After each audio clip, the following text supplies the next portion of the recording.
This episode of 6'5 Guys is brought to you by Benchmark Barrels, world-class accuracy. Defiance Machine, defying tradition with innovation. JC Steel Targets, the industry leader in quality AR-500 steel targets.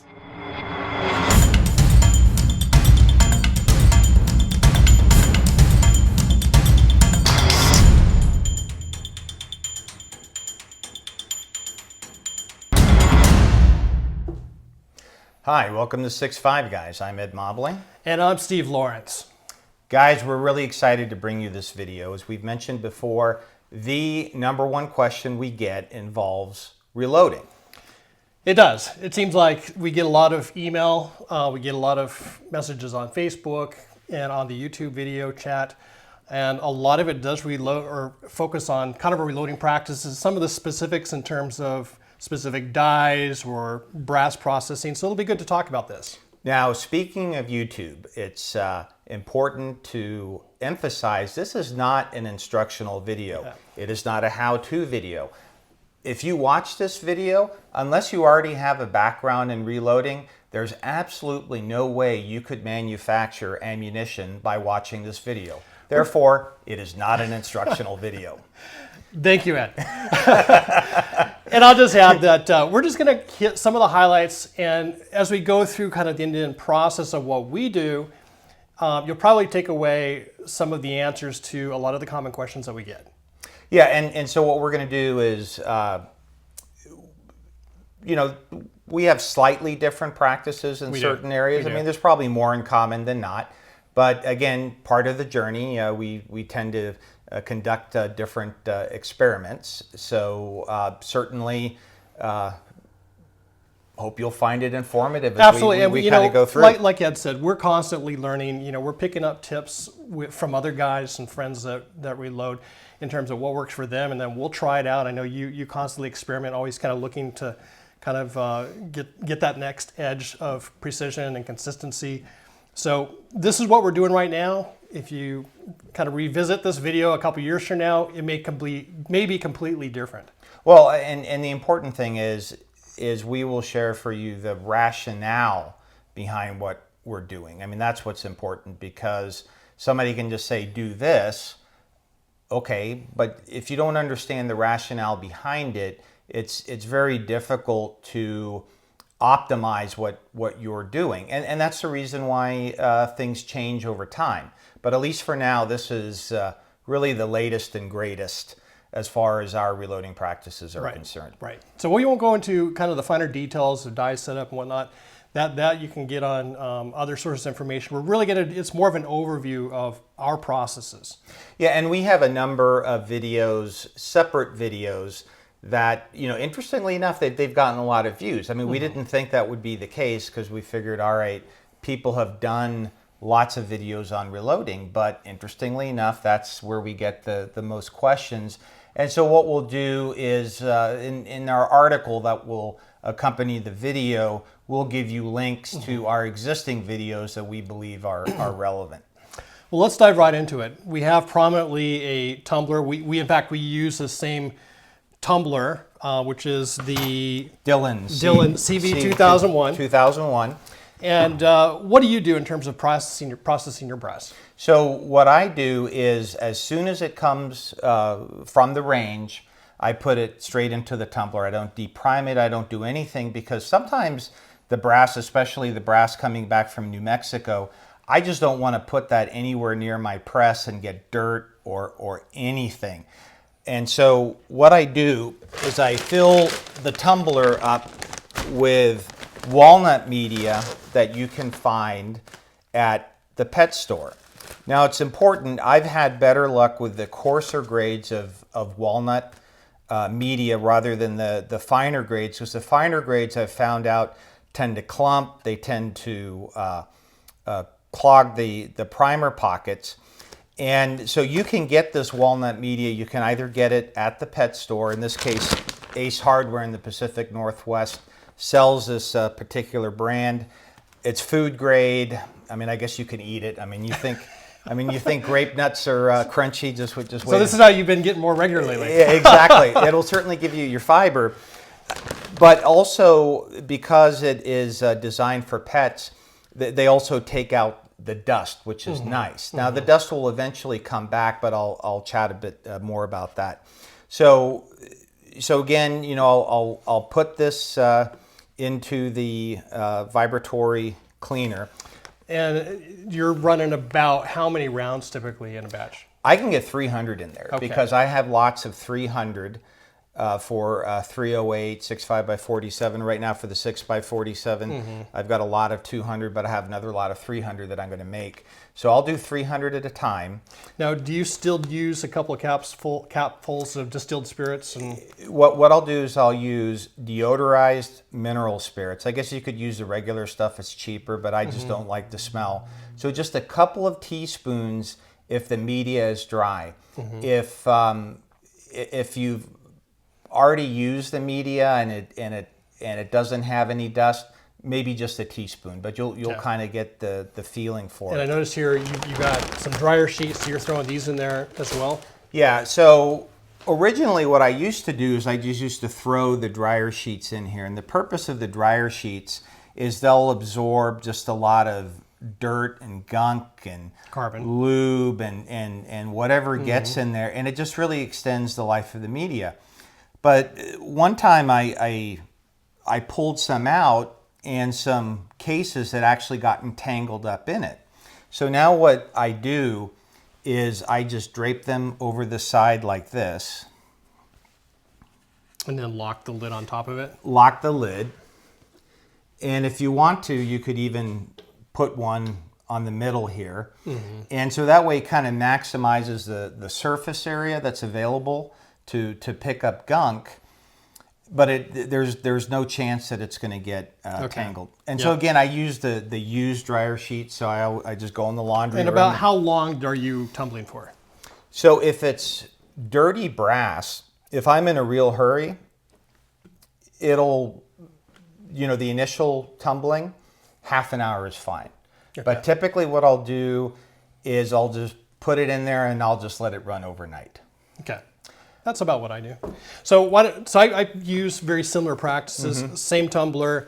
Again, I'm using the capacity of this machine. So generally, you know, between 200 to 300 rounds at a time. However, I use corncob media, and I usually buy it by a 40-pound bag. They actually have a pretty good deal on Zorro tools. So, you know, I just pour it, fill this up, and actually have a separate container for used media, because you can reuse the media over and over to the point where it gets pretty dirty, and then I'll just go ahead and toss it. In addition to that, if I can find it, I'll put a couple of squirts of this turtle wax polishing compound, or whatever I can find that's fairly cheap, and that really shines the brass up. Oh, one other thing, I forgot. I usually will typically deprime my brass first. I have here a Lyman depriming die. It just takes probably 20 minutes to deprime a couple of hundred rounds. And the reason why I do that before I process the brass is I feel like it tends to help clean the primer pockets a little bit better. Not that that's necessarily an important step. It's just something that I kind of like to see my brass fully cleaned if possible. I will again use the distilled mineral spirits, a couple of capfuls, even though I'm using the corncob media, and let it run overnight. And that's pretty much it as far as what I do. Don't use the dryer sheets. I haven't really found a need for that with the corncob media, but similar to what? Yeah, so I think it's important to share. So for example, I mean, this right here is what my brass looks like coming out of the walnut without using any polish. The thing that you have to be careful of, if you do elect to use polish, you need to make sure it doesn't contain ammonia, because that will weaken the brass. And then you also want to make sure that you don't use a polish that's going to make it really slick, because then what's going to happen is it's not going to grip the chamber upon firing and you can get sticky bolt lift. Whatever you're using tends to be working because you're not having those problems. Right. But whether you elect to use polish or not, you can still get some very, very clean Absolutely. brass. Absolutely. All right. So we got clean brass. Then what's the next step? What do you do? Well, so I'm using a progressive. So what I'll do is after the initial cleaning, I will anneal the brass. Then I will, after annealing the brass, I'll use the lanolin lube, which we have a video on that. And I found out roughly if you're doing 300 cases, approximately 10 to 13 sprays is just perfect. You make sure all of the alcohol flashes off, and then on my progressive press, I'm both decapping and sizing at the same time. So that's what I do after the initial cleaning. Yeah. So again, after the initial cleaning, I'm annealing, and then I'm decapping and resizing. And again, because it's a progressive, it's all with one stroke. And after the resizing die, I'm using a carbide mandrel to set the final neck tension.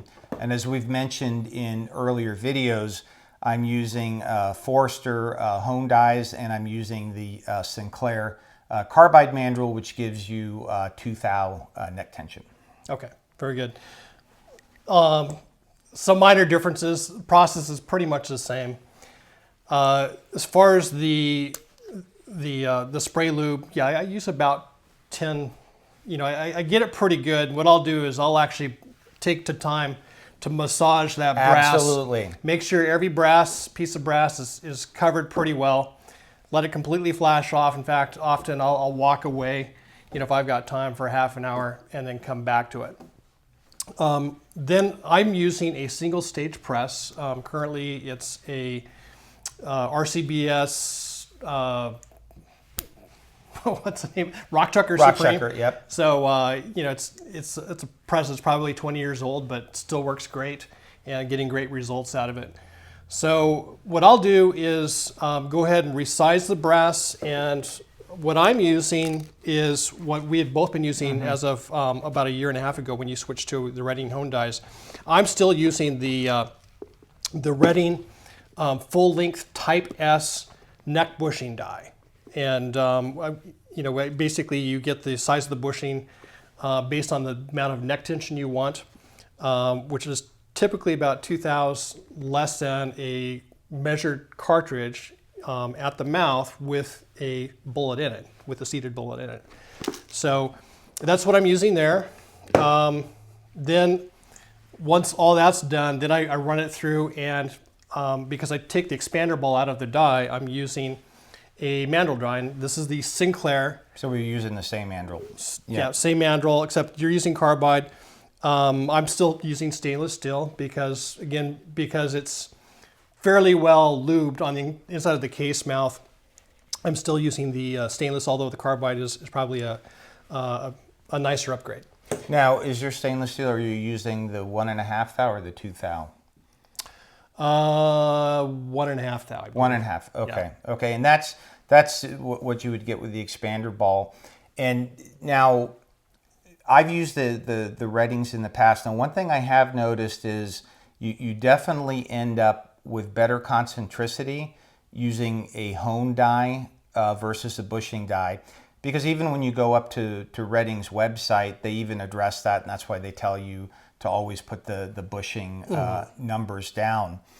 And now one thing I was concerned about in moving away from a bushing die is there is a portion of the neck that is unsized, and that can actually be advantageous because it can really line things up in the chamber. So I thought I would be, you know, while I might be getting slightly better concentricity, you know, maybe I'm giving something else up. I haven't found that to be the case.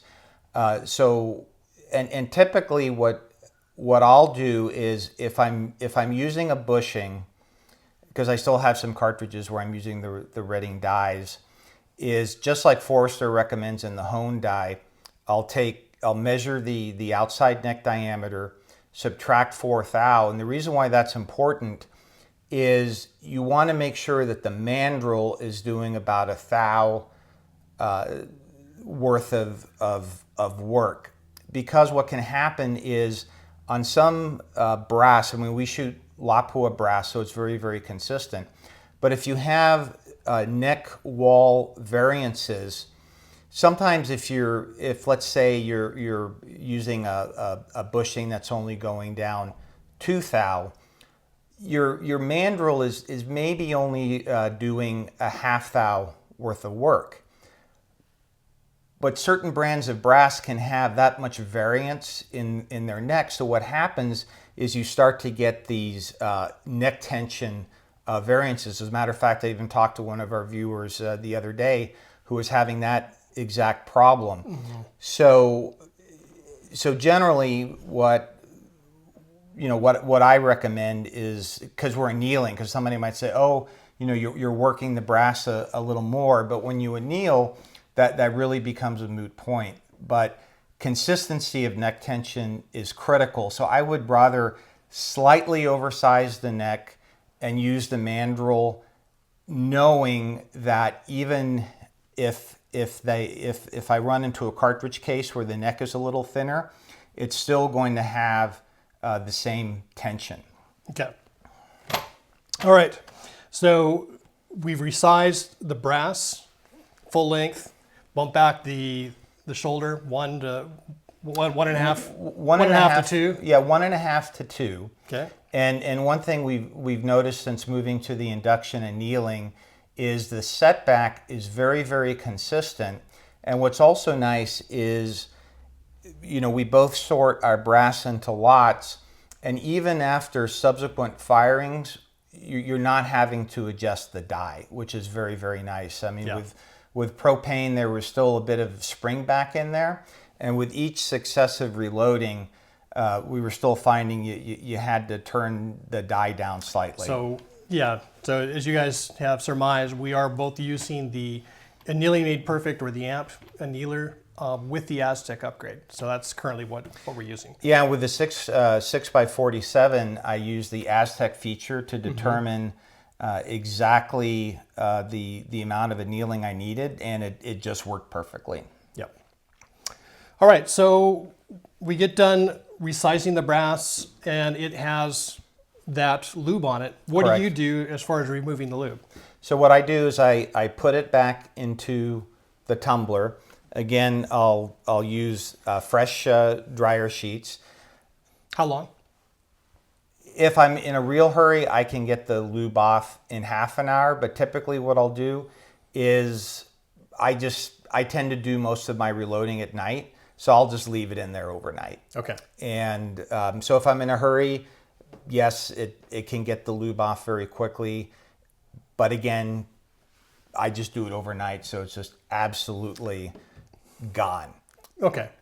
So I do the same thing. Again, however, I'm using corncob media. What I found is there is no speed approach. If you want to get it off using media, at least for corncob, I found the overnight approach works best.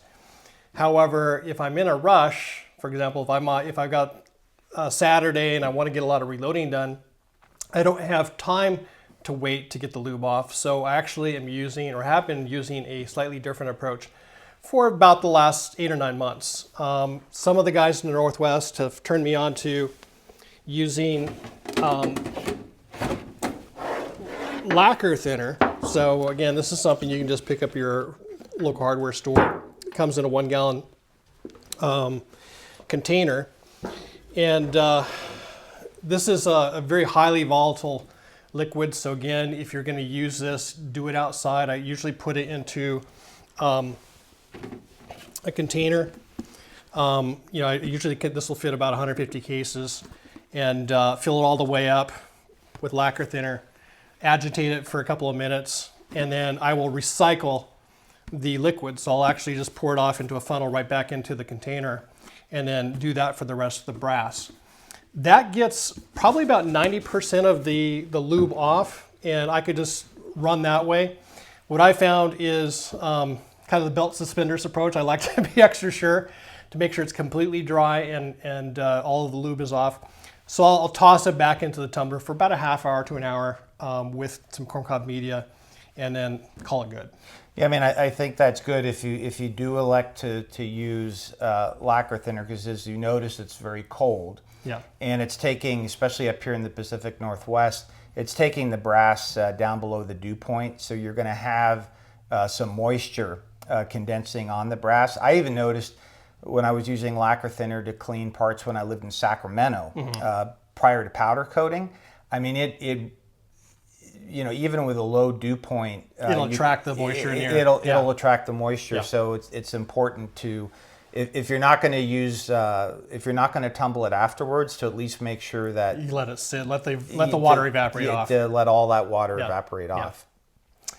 Okay, so we got clean brass, it's fully resized, and then priming, I guess? Is that what next? So what I do is, so I've taken the brass out of the media, and so then I trim it.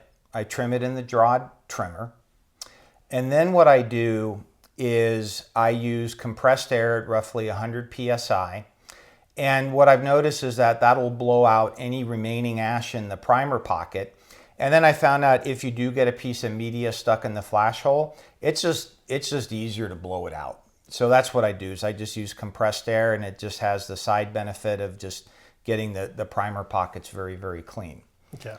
So then what I do, and again, I have a moisture remover on my compressed air system. If you're just using a smaller compressor to do that, you should let the brass dry out in the event that there's a little bit of moisture in there.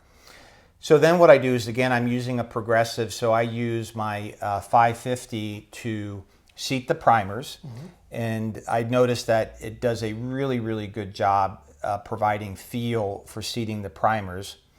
And then what I'll do is I will dispense the powder. And I'm sorry, let me back up. What I'll also do, since I'm using a carbide mandrel, is because the carbide mandrel doesn't require any lube, and I kind of got this trick from Scott Satterley, is I'll run it through the neck again, just in case there's any slight dings or irregularities that took place during handling. And then I'll dispense the powder, and then I'll seat the bullet. So let's just take a moment to talk about powder dispensing. You're using... So I'm using a Charge Master, and I know you've upgraded a bit, and you actually wrote a pretty nice article on your experience. I think your finding was the Charge Master is pretty darn close, although what is the model of the scale you're using? If it's an FX 120i with the auto trickler and auto throw on there. So yeah, I would say my testing, as far as taking the Hornady Charge Master that I've got and testing about 30 loads and then weighing them on the FX 120i, what I was looking for is to see what's the variance, what's the typical variance or drift, so to speak, because the FX 120i will measure to 1/100th of a grain versus basically 0.5 or 50 hundredths on a Charge Master. So what I found is the Charge Master is actually within 0.2 grains, plus or minus 0.2. You could quibble with that, saying that could make a difference, but I think for most guys, at least at our skill level, it probably doesn't. But again, if you want to get the utmost in consistency, that might be a potential upgrade to consider. Yeah, I mean, I'm considering it down the road, because right now, using some modifications to the Charge Master, some program setting changes, which again, I'll make sure that that's actually in the article. And then something that's, at least here in the Pacific Northwest, called the Bentham straw mod. I get, it's pretty darn accurate, and it's pretty fast. In other words, with a single Charge Master, it out dispenses me as far as doing my thing on the progressive. But I am going to upgrade, because I can typically get SDs below 5, ESs in the low teens, but I'm thinking, you know what? I'd really like to get those ESs below 10. Now, is that going to mean the difference between a hit and a miss? No. But just from an academic perspective, I've optimized just about everything else. And I think optimizing the load that you're throwing, I mean, that's definitely a controllable variable. And Right. I would say if there's one thing that probably drives more inconsistency in velocity, it's inconsistent powder throws. But so one important thing to consider, we talked about before, was wouldn't it be cool to have 2 charge masters to actually speed up what you're doing? And you had tried that, and what did you find? Well, there's a slight amount of drift over time. And so you've got 2 charge masters, and they may drift closer or they might drift farther apart. And since one we'll explain drift for a minute. So for the guys, well, eventually, what'll happen? So you set it for 42.2. You think you're getting 42.2 consistently, but you could be getting a little more. You could be getting a little less because the charge master per the specs is accurate to 1/10 of a grain. But let's say you have the one charge master may drift high and the other one drifts low. You could have a spread of 2/10 of a grain. Yep. Now, I didn't notice any problems from that, but the way that I do my reloading is a single charge master keeps up with me, and so it's one less variable. And then another thing is I like having one charge master with one type of powder and one charge master with another type of powder. Nice. Yeah. So then it also just frees it up, Yeah. From that standpoint. Now, what I'd found in upgrading to the FX120i with the auto trickler is not only is it consistent, but it's very fast. I would say it's probably twice as fast as a Hornady Charge Master, because the auto trickler with the auto throw will actually... RCBS Charge Master.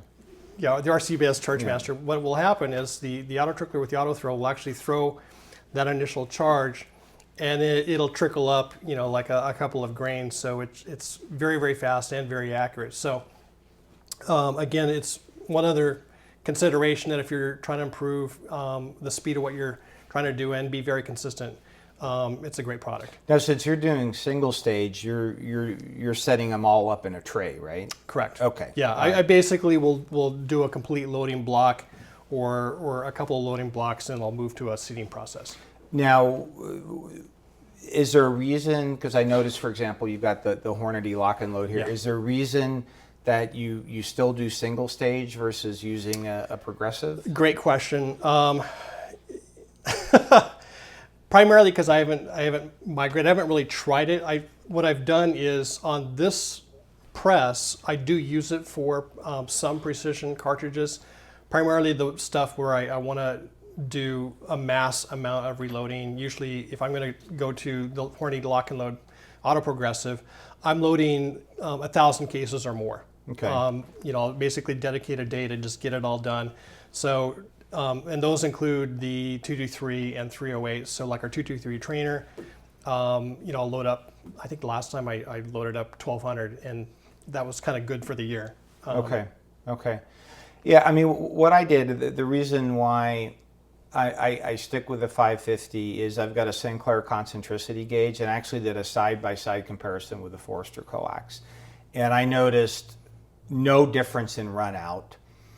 And I did a time study, loading 100 rounds with the coax versus the 550, and it took me half the time. So for me, I really like the progressive because it shoots it creates very, very precise ammunition, and I can get the reloading done in half the time. So that's kind of the driver for me.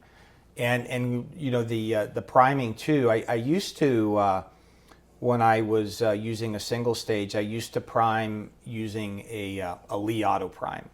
one that was like 20 years old, and I just loved the thing. Just great feel. But as you get older, you start. Your squeezing is hard. Your hand tires out. You're feeling it in the thumb, and so then I used, because the newer auto primes, I think some of the design changes. Not a big fan of that. So I went to one of those RCBS tabletop mounted, which is what I'm using now. And it certainly works, but I did not get the same feel with the priming, which brings up a really good question. Folks ask us a lot about priming, and I've obsessed on this for a long time. And so I just turned 50. I've been reloading since age 14. So I've primed a lot of cartridges and spoken to a lot of folks. And essentially what you want to do with a primer is you've got the primer cup, and then you have an anvil, and that anvil sits on top of the priming compound. And ideally what you want to do is you seat the primer until the anvil touches the bottom, and you go slightly beyond that, because what it does is it pre-stresses the compound. Now you don't want to go too far to where you flatten the primer, because then you can actually it can actually crack the compound. It'll still go off, but you'll get erratic ignition. On the other hand, if you seat purely by a prescribed depth, that may work well if you've uniformed your primer pockets and understand the geometry. But otherwise, what can happen is the anvil may not touch the bottom of the primer pocket. And I've noticed that with certain brands of brass, there can be a big variance between the depth of the primer pockets. And I actually did a bit of an experiment with various brands of 223 brass. And it is quite possible, if you say, hey, I'm just going to seat them 5 thou below flush. On one brand, you can literally be flattening and crushing the primer. And on another one, the anvil is not touching the bottom of the primer pocket. So in all my experience in reading, I seat by feel, but again, it takes... It does. It takes on that RCBS of, primer, you know, I feel like I've got a pretty good feel for it. I don't know, maybe it's having done thousands on that priming tool, but it seems to work for me. But I know what you're talking about for the feel, because I found for me the best feel I had was when I was actually doing it by hand. I was using an RCBS hand primer, but again, you know, when you're doing hundreds, your hand just tires out. Well, don't get me wrong. The RCBS priming tool is a good priming tool. I'm not saying that. But it does have more leverage than, say, a 550 when you prime on the upstroke, or the old the Lee Auto Prime. So I guess what I'm saying is that you just have to be careful, because that additional leverage, you can crack it. You can easily take it too far. Yeah, but again, I would say with any tool, you know, it takes a little bit of time to get some practice behind it, so you really kind of get a feel for what it is you're looking for. But one thing, and again, just the other day, I was answering a viewer's question on this, is you always want to make sure that primer is seated below flush. Yeah. Even if it's just a couple thou, because if it's seated above flush, in a bolt action, you may end up with a misfire. In a auto loader, you can actually end up with a slam fire. And perhaps the most authoritative article that was published on that was back in the American Rifleman back in 1978. It was called The Mysterious Slam Fire, and it was a competitor that their competition national match M1 Garand just completely blew up, and it was a big mystery. You know, why did that happen? And the article is really good, because it kind of goes down the whole analysis Okay. And why all right, that we're going to that climb out happens. of that primer rabbit hole. But Now- people ask, but it's That's very good. important. It's Okay. critical. All right. Yeah. So we've primed, we've charged our cases, we're ready to seat the bullet. Take us through what you do. So, well, I'm done. Okay. Well, do you have any? Let's talk about the seater that you're using. Why you picked that particular seater. So right now I'm using 2 seaters. Depending on the cartridge, I have the Redding seater or I have the Forester seater. When I buy new ones, I tend to gravitate toward the Forester seater because it's, you know, those phones that they make for senior citizens with like really big numbers on it. Yeah. I kind of like it because it's just easier to read. Yeah. And another thing is that Forester, they'll make custom seating stems, and they'll even, Redding, for example, will specifically say if you have a compressed load, You void the warranty. you void the warranty. Right. In the case of Forester, no such restrictions. So there are just a number of factors Yeah. that have me gravitating toward the Forester seater. So again, I use the same seater. So Forester seater. I do like the fact that they're not going to void the warranty if you have Yeah. a compressed load.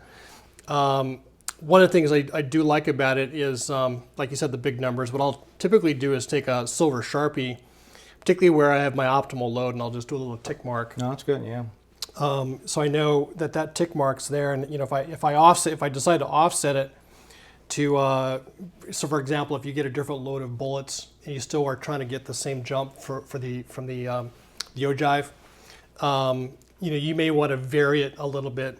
So Right. you can either use an alcohol wipe and just take that mark off and re-index it, but Oh, that's nice. Yeah. That's nice. Now, one thing I do after the bullet is seated is I don't know if there's a loaded cartridge here where I could demonstrate. not handy. So typically what I'll do is I have a Sharpie, and I just have a hole just drilled in my bench like this, and I found out, and again, just to imagine that this is a loaded cartridge right here.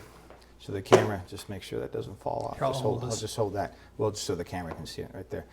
Is what I'll do is I'll just spin it. Well, it's kind of gripping on the plastic, but it's just very quick. You can just hold the marker like this and then just turn it, and then you just get very consistent marks. So what I'll do in the progressive is I'll just take it off, go like that, put it in the case, and then meanwhile my Charge Master is doing its thing. So with this one extra step, So you guys that aren't following this, the reason why you would want to put a colored mark on your brass is oftentimes it matches. If you're running a stage, your brass will go all over into the rocks and the grass, and it's intermingled with other people's brass, and it helps you identify which brass is yours versus someone else's. but another thing that I do as well is I use different colors for different lots of brass. So what I'll do is the first lot 1, I always use a red stripe. Okay. Lot 2, green stripe. Lot 3, you know, just pick your color. So that way, if you're going into the field with like 2 lots of brass and you throw it all into a grab bag, you can easily sort the lots prior to cleaning. Yeah. So that's why that's another reason I like to mark it as well. So I use my laser engraver to do a UPC barcode on mine. Oh, really? By lot and serial number. I like that, complete traceability. Absolutely. And you integrate that with your ERP system? Exactly. Yeah, it's called inventory tracking. It's- All right. So we've got loaded ammo. Is there anything as far as that we didn't cover? Well, again, the common questions that we get are mainly around they'll do the 10-shot procedure that Yes. we've outlined Yes. with Scott Satterley, and they're like, my results are all over the place. Yes. In fact, so an upcoming video that we'll probably be releasing here within a couple of months of this one is an analysis of your load data. And what I've discovered in interacting with some of our viewers on reloading and trying the 10-shot load development, some of the problems we're running into is just basic reloading practices. And we'll keep saying this over again. I'll actually go into more depth in the analysis video, load analysis video. If you do not have consistent loading as far as your velocities, the 10-shot load development will provide spurious results. And in fact, I would highly question whether or not you actually landed on an optimal load. So, you know, I would even venture to say if you don't have an extreme spread of less than 10 or 12, your ability to find an optimal charge weight using the 10-shot load development methodology will be very, very tough. Yeah, and when to that point, when people, because I'll talk to people on the phone, especially when I'm on the road and I'm driving to the hotel, I got time to kill. I'll chat with their viewers on the phone, and so there are three areas that I try to ascertain why they're having that problem. And so number one, I ask about their powder dispensing practices, and in most cases, most folks are using electronic scales, and from what we've seen with the Chargemaster, it's pretty good. But then number two, I ask about their primer seating, and I know it seemed like a bit of a rat hole to you, but I think it's very, very important to get that down.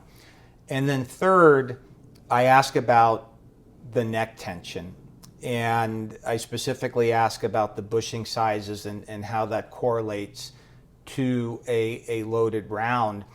And most of the time, I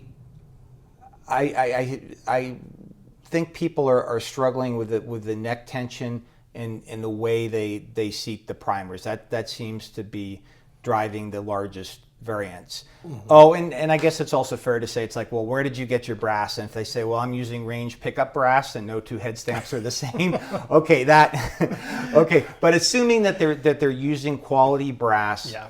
Those are the three areas that I really tend to, absolutely. Home in on. And I'll just piggyback off kind of those thoughts, and that is, in reloading, precision reloading, consistency is everything. Do not change your practices haphazardly from month to month. It will be very difficult to pinpoint and isolate what are causing some of the issues. So make sure you develop a methodology of what works for you in terms of the level of precision you're trying to achieve and the level of time it takes. Stick to it, and if you're going to change something up, be very thoughtful about changing one thing at a time and making sure that that's not causing you problems. Right, exactly. And then if you're having trouble, and for example, if somebody just continues to have difficulties, what I'll do is I'll say, hey, get some good factory ammo. It could be like prime ammunition. I know there are a number of ones out there. And just tell me what you're getting with that. Because I kind of know, how that will perform. It's a known variable. So at least it's a baseline. And then also there's a lot of discussion around how much to jump the bullet. And what I've found out, at least in my experimentation, and Burger Bullets even published an article on this, that instead of obsessing, am I kissing the lands? Am I 5 thou off? Am I 10 thou off? Am I 15 thou off? It can be very difficult to measure precisely, and you've seen in some of our past videos, even if you use the Hornady gauge, depending on how hard you press, you can be off by quite a bit. So what I suggest people do is just load the round to SAMI spec as far as length is concerned, and just make sure that the heel of the bullet is not going below the neck shoulder junction. Because if you have donuts, if you're pushing the heel of the bullet below the neck shoulder junction, that can create a problem, because the factory ammunition is all loaded to SAMI specifications. But then also personally, what I found out is cartridges loaded to SAMI specs shoot great. I mean, there's really no need, at least for me, and now that we're shooting 6 mils, because the throat, you know, really tends to move on those. If whether I'm like a 10 thou or 15 thou is going to completely throw the load for a toss, that's very, very hard to manage. Yeah. So I would rather just, you know, stick with like, you know, a 40 to 50 thou jump. That is, you know, with most reamer patterns, that's typically the jump you're going to have if you're loading the cartridge to SAMI specifications. Now, some folks may completely and totally disagree, and I may change my mind down the road. but again, you know, we're just sharing, you know, where we are and what, you know, what's kind of going through our mind.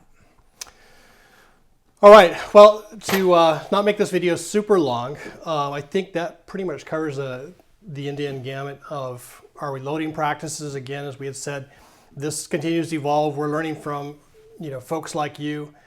Again, please send us your questions. And if you like this video, be sure to share it with your friends and give it a thumbs up on YouTube and Facebook. Oh, and in closing, if there's one book that you all want to read, Zedeker's Hand Loading for Competition. That is a terrific book. And again, he's just not pedantic. He doesn't tell you just do this. He really gives the logic behind it. So again, go to our website. There is a link to it on the left on the Amazon link. You can get it at Amazon. Yeah, and we'll provide a link below this video on YouTube. All right, folks. Well, we hope you found this informative. Again, we get lots of questions around it. Always happy to help when we have time. So with that, remember, folks, life's an adventure. Stay on target.